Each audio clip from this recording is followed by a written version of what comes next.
Assalamualaikum warahmatullahi wabarakatuh. Hai anak soleh salihah kelas 5, bagaimana kabar kalian hari ini? Semoga kalian sehat selalu. Hari ini bersama Ustazah Lucy, kita belajar bersama-sama materi PPKN tentang nilai-nilai dalam musyawarah. Materi ini merupakan materi lanjutan dari minggu lalu, yaitu hak, kewajiban, dan tanggung jawab. Agar kalian mengetahui apa sih nilai-nilai dalam Pancasila itu, silakan simak videonya ya. Namun sebelum itu kita berdoa terlebih dahulu.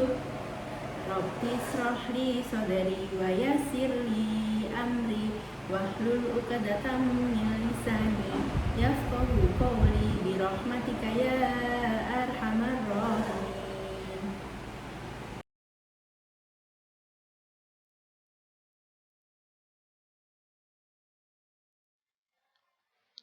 Oke anak-anak, hari ini Ustazah Lucy akan menerangkan tentang musyawarah.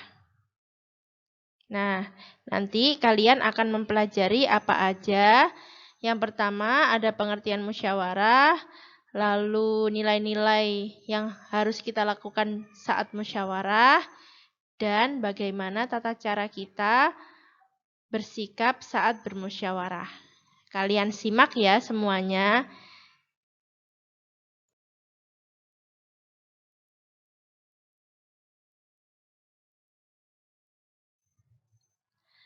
Nah, sebelumnya kan kalian sudah belajar nih musyawarah.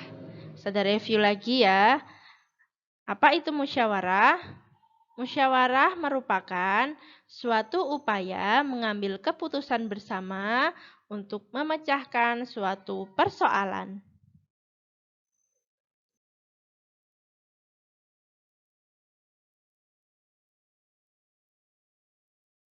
Oke, mengambil keputusan dengan musyawarah.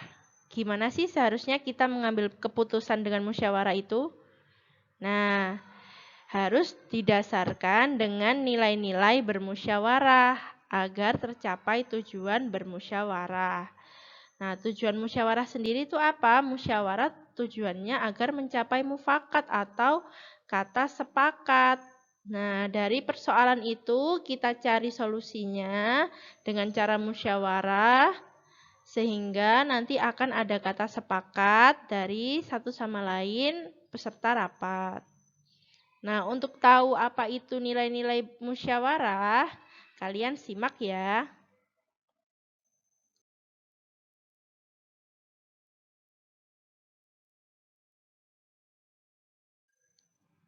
Yang pertama ada nilai kebersamaan.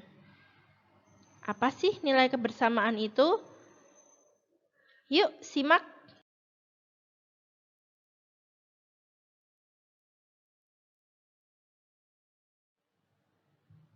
Maksud dari nilai kebersamaan adalah saat mengambil keputusan ini harus dilakukan secara bersama-sama.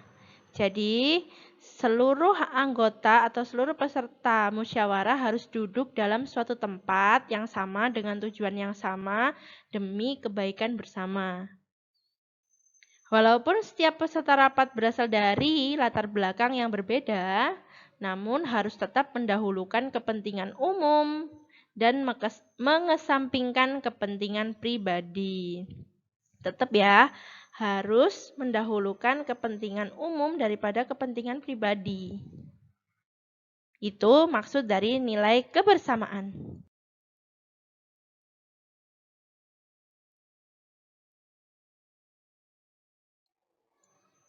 Selanjutnya kita masuk di nilai kebebasan mengemukakan pendapat.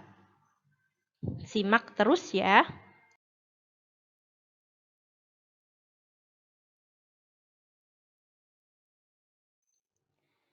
Oke, nilai kebebasan mengemukakan pendapat. Bebas itu apa sih?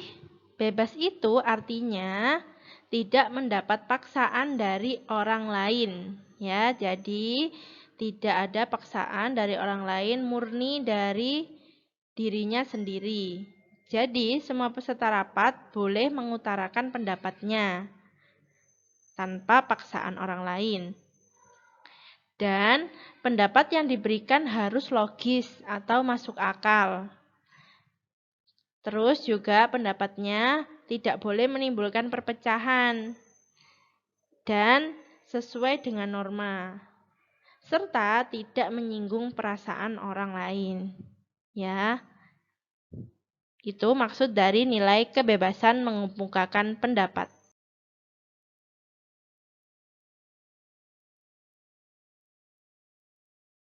Selanjutnya, kita masuk ke nilai menghargai pendapat orang lain. Disimak terus.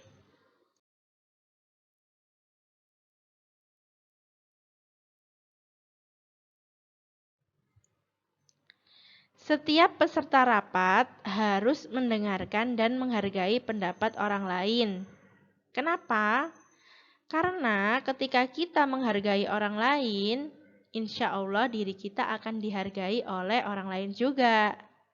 Sehingga nanti akan timbul kehidupan yang rukun, tentram, nyaman gitu ya. Nah, dan juga kita nggak boleh mencela orang yang sedang mengemukakan pendapat. Mencela itu mengejek, jadi nggak boleh mengejek orang yang sedang mengemukakan pendapat. Bila tidak setuju dengan pendapat yang dikemukakan oleh peserta lain, kalian boleh menanggapinya, tetapi dengan cara yang sopan, bahasa yang santun, agar tidak menimbulkan permasalahan. Begitu ya. Jadi itu maksud dari nilai menghargai pendapat orang lain.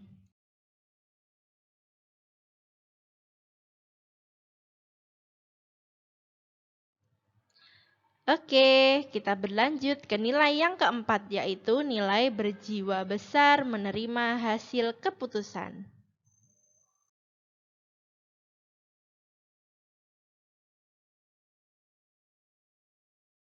Maksudnya apa sih nilai berjiwa besar menerima hasil keputusan itu?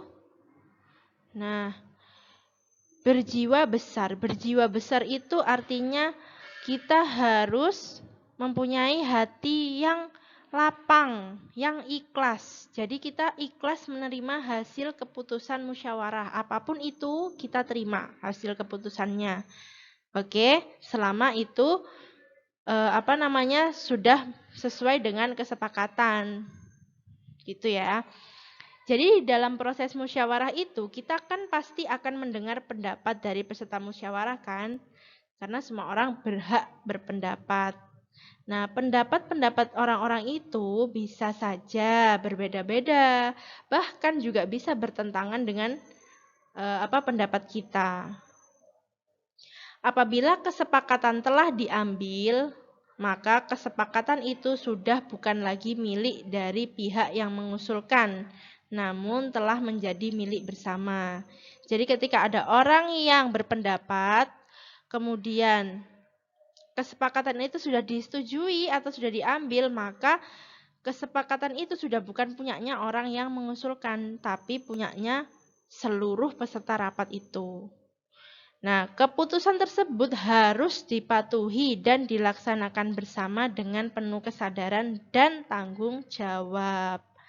Itu ya, artinya berjiwa besar itu ikhlas. Jadi ikhlas menerima keputusan, hasil keputusan musyawarah, dan juga menjalankannya dengan tanggung jawab.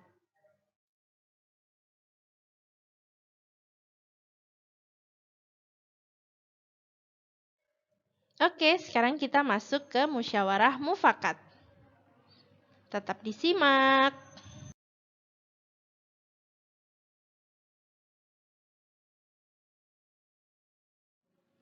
Ciri-ciri musyawarah mufakat yang pertama sesuai dengan kepentingan bersama. Yang kedua, usul atau pendapat yang disampaikan mudah dipahami dan tidak memberatkan. Yang ketiga, dalam bermusyawarah, pertimbangan moral lebih diutamakan dan bersumber dari hati nurani yang jujur. Dan yang keempat, pembicaraan harus dapat diterima dengan akal sehat dan sesuai dengan hati nurani.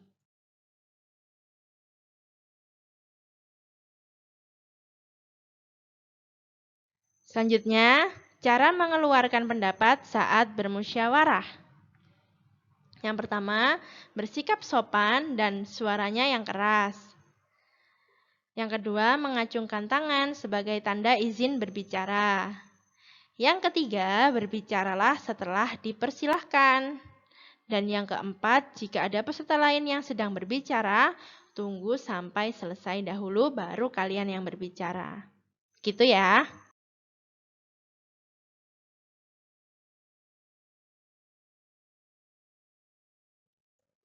Sikap yang baik saat musyawarah.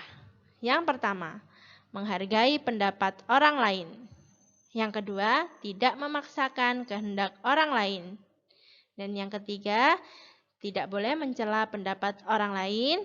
Yang keempat, tidak memotong pembicaraan orang lain. Dan masih banyak lagi sikap-sikap baik saat bermusyawarah. Nanti kalian cari sendiri ya.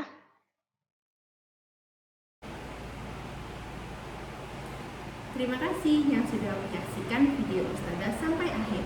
Semoga apa yang Ustazah sampaikan bisa bermanfaat buat kalian semua.